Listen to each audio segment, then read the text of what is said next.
പണ്ഡിതന്മാര് വാസ്തവത്തിൽ ഇത് മനസ്സിലാക്കിയിട്ടും ഇത് മിണ്ടാതിരുന്ന കർമ്മമല്ലേ അവിടെ കാണിച്ചത്? അല്ല, അവർക്ക് മനസ്സിലായില്ലെന്ന് പറയാൻ നമുക്ക് കഴിയില്ല. ഈ ബ്രഹ്മജ്ഞാനത്തിന് അധികാരിയാകരുത് എന്നുള്ള വാശിയിൽ തന്നെ സൂക്ഷിച്ചിരുന്നു എന്നാണ് മനസ്സിലാവുന്നത്. ഇതാണ് നമ്മൾ മനസ്സിലാക്കേണ്ടത്, മറ്റതല്ല. അതിനെന്താണ് തെളിവ്? ഈ ഗോപുരം കഴിഞ്ഞപ്പോൾ വൈദിക മതം കൊണ്ടുവന്ന് കെട്ടി, ഈ വൈദികത്തിൽ കൂടി കർമ്മം കൊണ്ടുവന്ന്, ആ കർമ്മത്തിൽ കൂടി ഈ പുണ്യപാപങ്ങളെ അനിച്ചു പോകുന്ന വിശ്വാസയോഗ്യമായ കർമ്മത്തെ ഇണച്ചു കെട്ടി നമ്മുടെ മുമ്പിലേക്ക് ഇട്ടതാണിത്. രണ്ടുമില്ല. നിങ്ങളൊക്കെ പഠിച്ചവര് ആയതുകൊണ്ടാണ് ഞാൻ നിങ്ങളോട് ഇങ്ങനെ ചോദിക്കുന്നത്. പഠിച്ചവരല്ലെങ്കിൽ ഞാൻ ചോദിക്കില്ല. മറ്റു പിള്ളേരോടൊക്കെ ഞാൻ അങ്ങനെ സംസാരിക്കാറില്ല. അവരോടൊപ്പം കളിക്കുകയുള്ളൂ. അല്ലെങ്കിൽ നിങ്ങൾ പഠിച്ചിട്ടില്ല എന്ന് പറയണം. അതെ, അത് നമുക്ക് നമ്മുടെ തെറ്റായിട്ട് കാണുകയും വേണ്ട. അതും കൂടിയാണ് ഞാൻ പറയുന്നത്. ഈ കുറെ കടന്ന് വൈദിക സ്വഭാവത്തിലെത്തിയപ്പോഴ് ഈ വൈദിക ഒരു തന്ത്രമാക്കി നമ്മുടെ മുൻപിലേക്ക് പറഞ്ഞിട്ട് ആ തന്ത്രത്തെ മാനിച്ചു പാലിക്കുന്ന കർമ്മമല്ലേ ഇന്നും നമ്മുടെ കയ്യിരിക്കുന്നത്? ആണോ? അല്ലേ?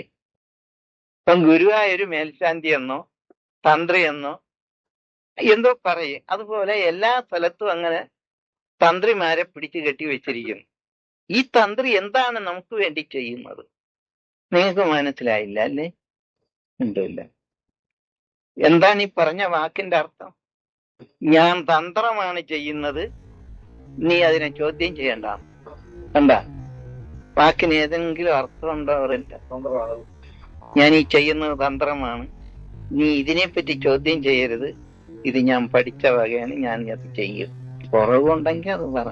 ആ വാക്കിന്റെ അതെ, അതിങ്ങനെ ഈ നിലയിൽ കൈമുദ്രയും കാണിച്ച് നമ്മളെ തൃപ്തിപ്പെടുത്തുന്ന ഈ തന്ത്ര വഴി ഇത് ആരുടേതാണെന്നാണ് പിന്നത്തെ ചോദ്യം. ഇല്ല എന്നാണ് നിങ്ങൾ പറയുന്നെങ്കിൽ ഞാനൊന്നും പറയില്ല. ഒന്നെങ്കിൽ നിങ്ങൾ ഇല്ല എന്ന് പറയണം, അല്ലെങ്കിൽ ഉണ്ടെന്ന് പറയണം. ഇല്ല എന്ന് പറഞ്ഞാൽ നമുക്ക് എല്ലാവർക്കും ഒരുമിച്ച് പോവാം. ഇല്ലേ, നമ്മള് ഉണ്ടെന്ന് പറഞ്ഞാൽ നമ്മൾ പല തട്ടിക്കിടക്കും. എന്താണ്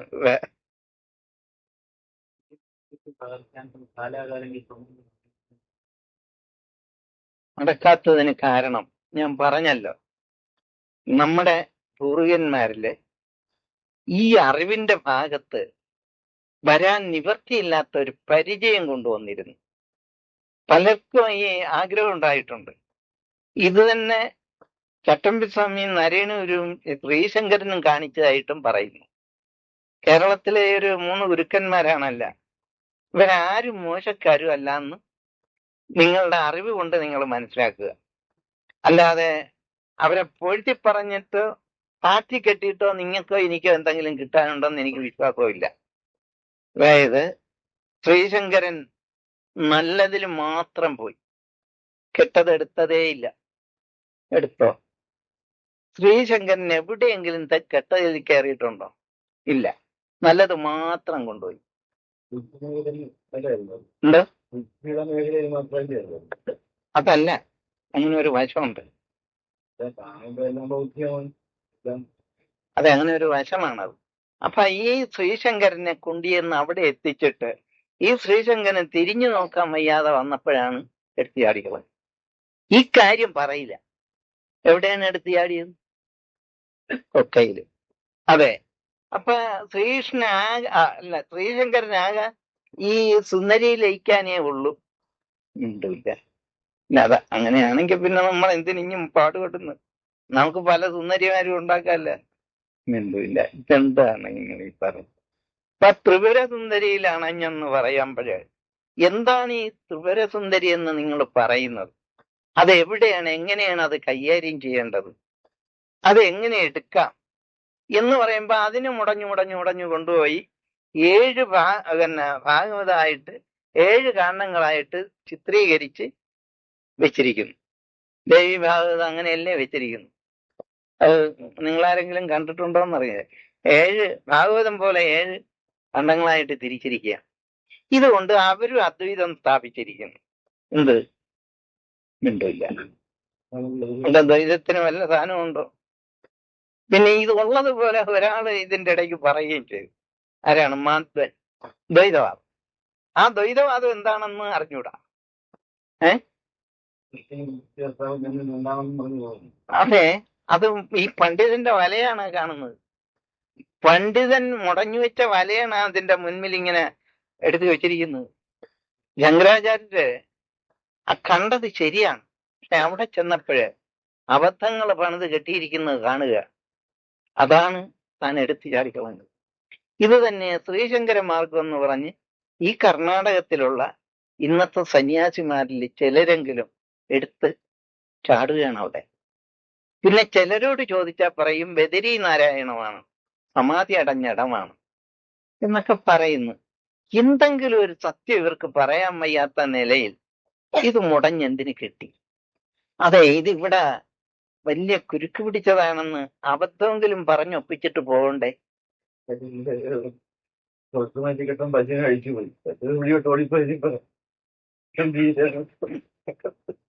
ഈ ആശാന്റെ പണിയാണ്. അപ്പൊ ഇതല്ല നമ്മുടെ ആവശ്യം.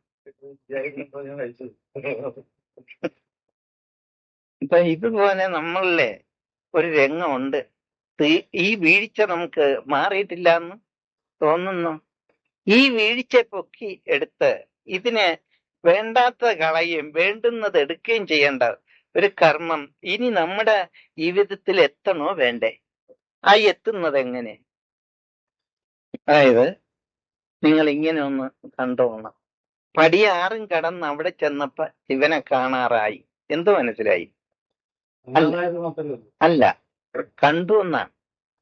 അതായത് ശിവന്റെ ആധീനത എവിടെ വരെ രൂപം നിൽക്കുന്നു എന്ന് കണ്ടു എന്നാണ്. കാണാറായി, സകലതും കണ്ടു. അല്ല, അത് രണ്ടർത്ഥമാണ്. ഈ ദ്വയാർത്ഥം വരുന്ന ഒരു പദമാണത്, അല്ലേ? നിങ്ങളൊക്കെ പഠിച്ചിട്ട് ഇങ്ങനെ അറിഞ്ഞൂടാന്ന് പറഞ്ഞാലുണ്ടല്ല, നിങ്ങളെ ഇത് നമ്മളെ കളിയാക്കാൻ നോക്കുകയല്ലേ?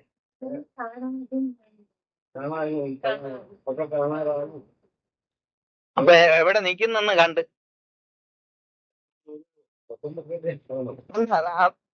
ഇത് തന്നെയാണ് പറഞ്ഞത് നിങ്ങളുടെ കള്ളത്തരം.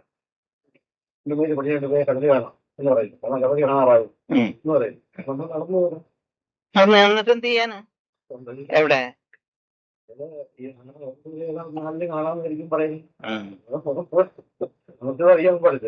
അപ്പൊ ഈ ഭൂമിയിലുള്ള ഈ 7-ാം കടലിന് അപ്പുറത്ത് ചെന്നാ മതി അല്ലേ? ഇപ്പൊ നിങ്ങൾ പാട്ട് പാടുകയല്ലേ? മിണ്ടൂല്ല.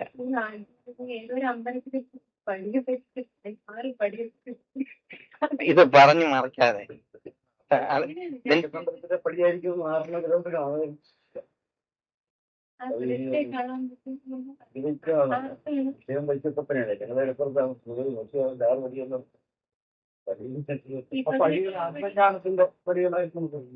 അതെ, അങ്ങനെ തന്നെയാണ്. അല്ലാതെ വേറെ പടി പറയല്ല. എന്താണ് ഈ രഹസ്യം? എത്ര ഭൂമികകളാണ് നിങ്ങൾ പഠിക്കുന്നത്? ഉണ്ട്. അതെ. ഇപ്പൊ യോഗം അവിടം വരെ ചേരുള്ളൂ, പിന്നെ യോഗം ചേരൂല. എന്ത് മനസ്സിലായി?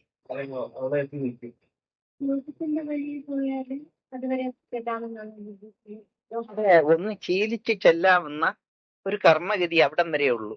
പടി 6 കടന്ന് അവിടെ ചെല്ലുമ്പോ കാണാറായതാന്നില്ലടാ. ഇത് പറഞ്ഞു തരാത്തത് കൊണ്ടല്ലേ ഈ കുഴപ്പം? ഇപ്പൊ രൂപമറ്റ അരൂപിയായി നിൽക്കുന്ന രൂപത്തിന്റെ കർമ്മഗതി എന്താ നറ്റിരിക്കുന്നു. മനസ്സിലായില്ലേ? അവിടെ പിന്നെ എന്തിനെ കാണും?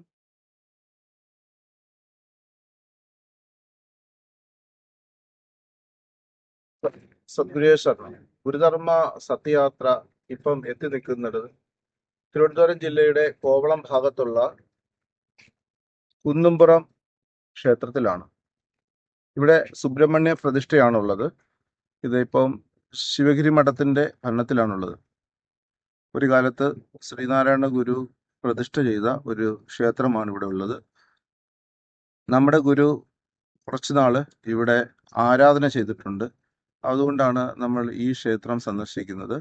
നമുക്ക് ക്ഷേത്രവും പരിസരവും കാണാം. ഇത് കോവളത്താണ്. കോവളത്തിന്റെ കിഴക്ക് ഭാഗത്ത് കുന്നിന്റെ മുകളിലാണ് ഈ കുന്നുംപുറം എന്ന് പറയുന്ന സ്ഥലം.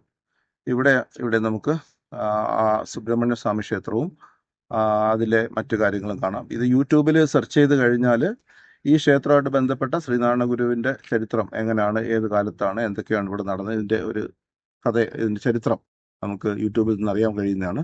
നമ്മളെ സംബന്ധിച്ച് ഇത് പ്രധാനപ്പെടുന്നത് എന്തുകൊണ്ടെന്ന് വെച്ചാൽ നമ്മുടെ ഗുരുവ് കുറച്ച് നാള് ഇവിടെ ആരാധന ചെയ്തിട്ടുണ്ട്. നമുക്കപ്പോൾ ക്ഷേത്രത്തിലേക്ക് പോകാം.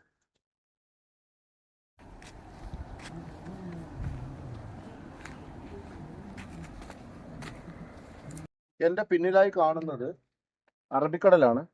കുന്നിന്റെ പുറത്ത് നമ്മൾ കാണുന്നത് അറബിക്കടലാണ്, കോവളത്തിന്റെ ഭാഗത്താണ്. അപ്പൊ നമുക്ക് ക്ഷേത്രത്തിലേക്ക് കടക്കാം.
നമ്മുടെ ആശ്രമത്തിൽ ഗുരുവുള്ള സമയത്ത് പ്രവർത്തിച്ചിരുന്നത് പോലെയുള്ള ഒരു ഗോശാല നമുക്കിവിടെ കാണാം.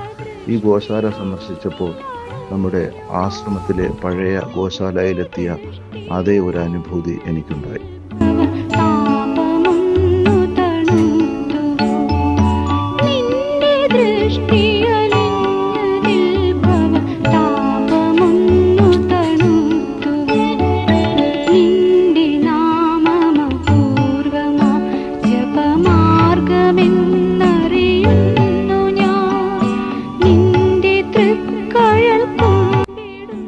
നമ്മൾ ഇനി പോകുന്നത് ശ്രീനാരായണ ഗുരു കുന്നുംപുറത്ത് വരുമ്പോൾ തങ്ങിയിരുന്ന റൂമിലേക്കാണ്. ആ റൂമിൽ ഗുരു ഉപയോഗിച്ചിരുന്ന കട്ടിലും മറ്റൊക്കെ സൂക്ഷിച്ചിട്ടുണ്ടെന്നാണ് അറിയാൻ കഴിഞ്ഞത്. നമുക്കത് കാണാനായി പോവാം. അപ്പോൾ അവിടെ ആയിരിക്കും നമ്മുടെ ഗുരുവിൻ്റെ ഈ കുന്നുംപുറം ആശ്രമത്തിലെ ജീവിതകാലത്ത് തങ്ങിയിരിക്കുക. ആ റൂമിനോടനുബന്ധിച്ച് റൂമുകളും ഒരു അടുക്കളയും ഒക്കെ ഉണ്ടെന്നാണ് അറിയാൻ കഴിഞ്ഞത്. മിക്കവാറും അന്നത്തെ കാലത്ത് ഗുരുവും ഉപയോഗിച്ചിരുന്നത് ഈ ഗുരുവിൻ്റെ പർണശാലയോട് ചേർന്നുള്ള റൂമുകളായിരിക്കാം. അത് കാണാനായി നമുക്ക് പോവാം.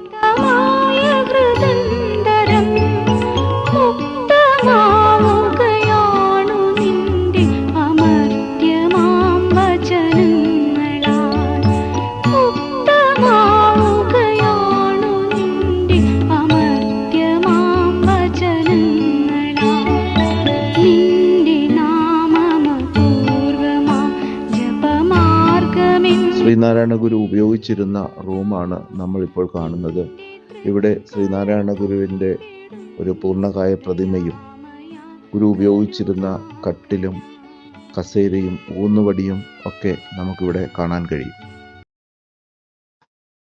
എത്ര മനോഹരമായും വൃത്തിയായുമാണ് ആ റൂമും ഗുരു ഉപയോഗിച്ചിരുന്ന കട്ടിലും ഒക്കെ സൂക്ഷിച്ചിരിക്കുന്നത്. ഏകദേശം 100 വർഷത്തിന് മുമ്പ് ദേഹവിയോഗം ചെയ്ത അല്ലെങ്കിൽ സമാധിയായ ശ്രീനാരായണ ഗുരുവിൻ്റെ റൂം ഇപ്പോഴും ഗുരു അവിടെ ഉണ്ടെന്ന് തോന്നത്തക്ക രീതിയിലാണ് ആശ്രമത്തിൽ സൂക്ഷിച്ചിരിക്കുന്നത്. നമ്മൾക്ക് നമ്മുടെ ആശ്രമത്തിൽ ഇങ്ങനെ ഒരു കാര്യമാണ് ഇന്ന് നഷ്ടമായിരിക്കുന്നതെന്ന് കൂടി ഈ സമയത്ത് നമ്മൾ ദുഃഖത്തോടെ ഓർക്കുന്നു.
മാർഗമെന്നറിയും